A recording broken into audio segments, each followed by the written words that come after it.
Boxing Ego here. If you like this video, make sure you hit the like button and also subscribe to the channel and hit the bell icon on the top of your screen to get notified when the latest new content drops. 1.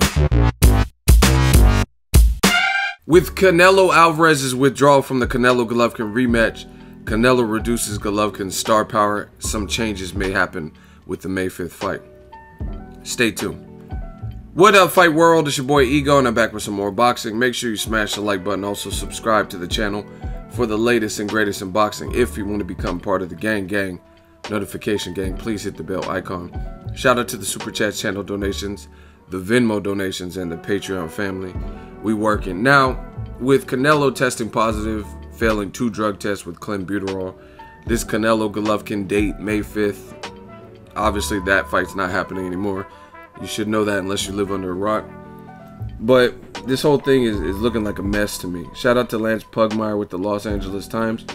And there's some new developments. And it's looking like Triple G may face Spike O'Sullivan on regular HBO, moving him down from HBO pay-per-view, which Canelo vs. Golovkin was supposed to be on pay-per-view until it got canceled. And they're thinking about moving Golovkin to SoCal at the StubHub Center instead of Vegas, right? And they're talking about, like I said, Gary Spike O'Sullivan as the opponent. Listen, I'm going to give my thoughts. I'm not going to make this video too long. I think Golovkin, with Canelo and being under the gun for having to make a fight within 5, 6, 7 weeks or whatever it is from the moment Canelo withdrew, they should cancel this fight till they can get a more suitable name. I understand that things are under a crunch, but who's really trying to see Gary Spike O'Sullivan, really? Like, you know what I'm saying? Even on regular HBO, that's cool. I may go cover it because it's in my state, but it's just not, it's not the fight that really show us what Golovkin, I mean, you look at it, and there's no disrespect to Gary Spike O'Sullivan, but he lost to Chris Eubank, who has lost to Billy Joe Saunders. He also has a loss to Billy Joe Saunders and became Billy Joe Saunders' sparring partner after. And Chris Eubank didn't even look that good versus George Groves. So the jury's still out on what Eubank's limitations are. Eubank, right? So to see him, I mean, props for stepping up and being willing to, but I mean, who wouldn't? You're going to get a good paycheck, and you already have losses. You have 2 losses already, so, I mean, who wouldn't go for it, right? An opportunity. I don't know. I just don't see that as being the fight that's really meaningful or anything. Then, on top of that, they're talking about moving it to the StubHub Center. Now, shout out to my guys at the Box Fan Expo. The whole purpose of the Box Fan Expo, scheduling the Box Fan Expo in Vegas, is to do it so it's like concurrent, runs concurrent with a big fight out there. And it was supposed to do that. It was supposed to be run concurrent with Canelo versus Golovkin, meaning since boxing fans are already out there, a ton of them would be coming out for Canelo versus Golovkin too, then why not get tickets to the Box Fan Expo too?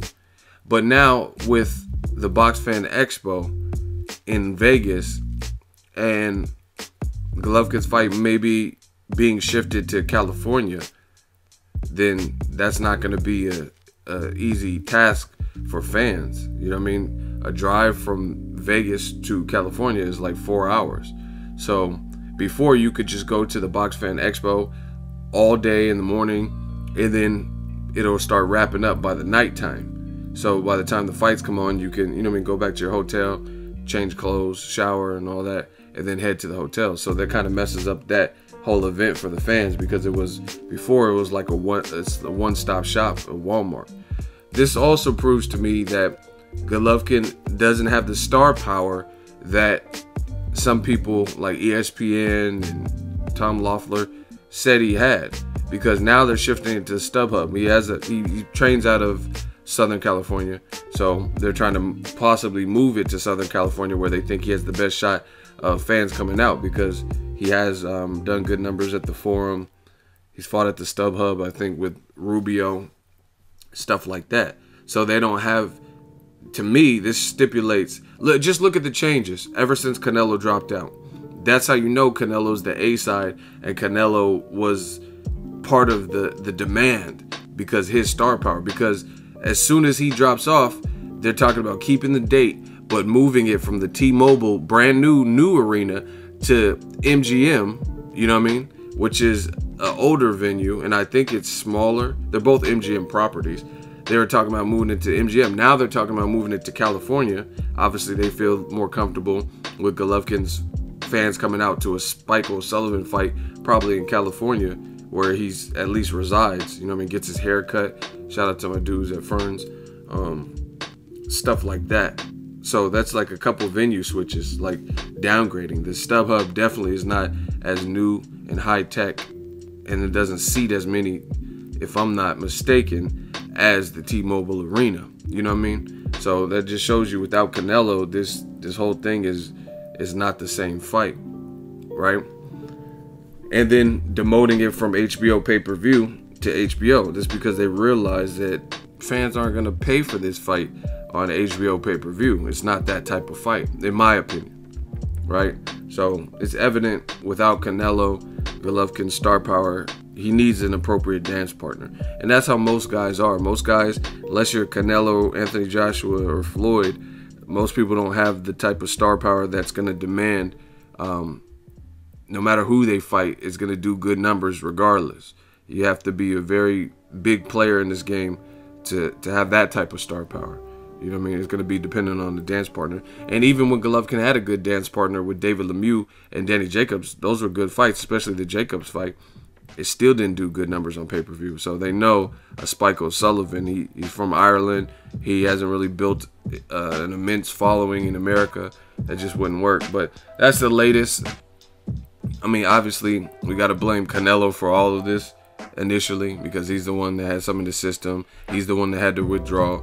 So I can't be too harsh on Team Golovkin, but I will just say this: I still think, even with all things considered, I think they could have waited, because you got to look at it like this. This is why I keep saying I think the fight should have been moved, because Billy Joe Saunders is saying he'll fight you in June or July. And that's a fight for undisputed. Now, you might be able to even make that HBO pay-per-view if you want. You know, especially if Golovkin went to the UK or something. But either way, it's a better fight. It's a more meaningful fight.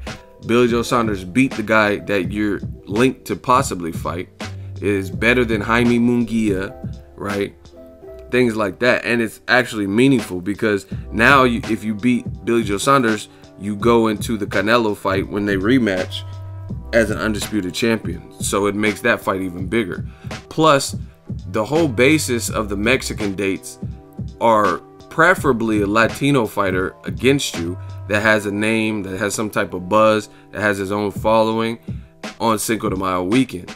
If you can't achieve that, and neither one of you guys are Latino, I'm not saying you have to be Latino, because Floyd Mayweather wasn't Latino on the quote-unquote Mexican dates. But I'm just saying, if it's this much struggle and strife to make this fight, why not just postpone it? You know what I'm saying? Like, why do you have to fight May 5th? You know what I mean? So to me, it also feels like Team Golovkin would rather Golovkin have a kind of a stay busy fight where he definitely would be favored to win against a lower level of opposition, so as to not mess up the Canelo rematch when Canelo is cleared to fight. So Team Golovkin has spent this second portion of their career, the last 18 months or whatever, kind of chasing Canelo. You know what I mean? At this point, if he's failing drug tests when you were trying to fight him the first time in 2016, or not even the first time, but at that time when you were the mandatory, and then he vacated after him, you, and the WBC sat together in December 2015 and agreed that you guys will have a voluntary defense of your choice. He picked Amir Khan, you picked Dominic Wade, your mandatory, and then you were going to fight, and then he vacated your belt. Man, I would be like, F Canelo. We doing our own thing now. You know what I mean? If that fight comes around, it comes around. But it seems to me, Team Triple G, I know the fans want to see it, but there's been a lot of, you've been at the mercy of Canelo this whole time.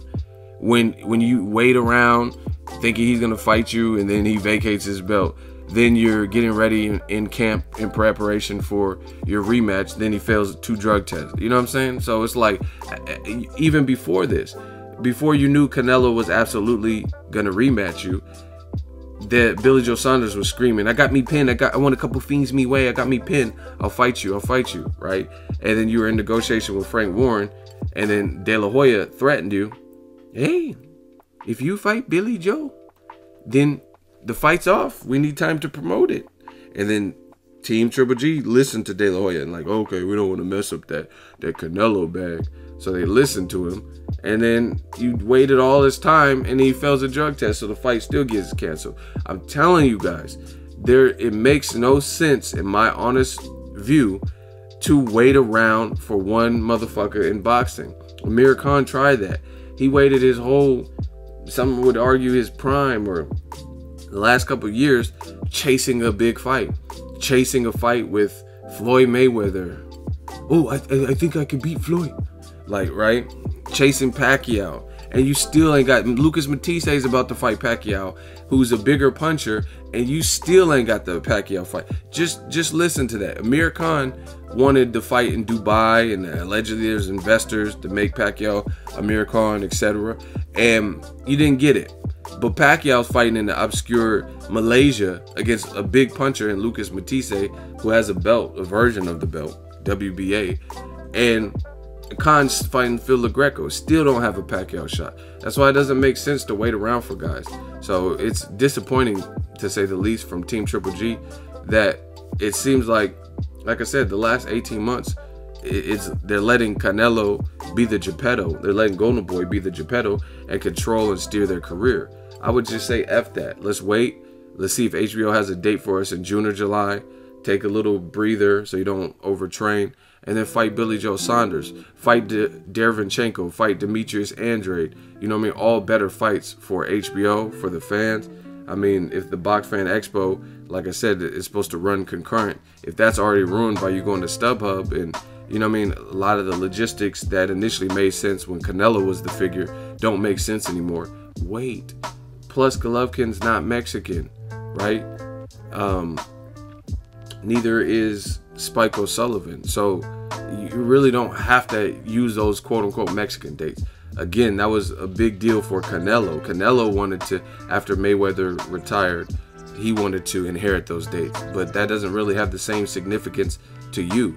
So if it doesn't, then why not wait for a proper fight? That's just how I see it. Let me know what you guys think.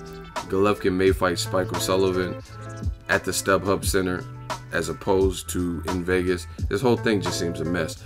Make sure you smash the like button as always. Hate, comment, and subscribe. Till next video is Ego signing off. So if you enjoyed this video and want more content like this on the channel, you can show your appreciation by going to the PayPal donate button or the YouTube support button, and you can donate any amount that you feel is equivalent to the value of this video. Much more to come. Thank you guys for your support. Boxing Ego, the future of boxing.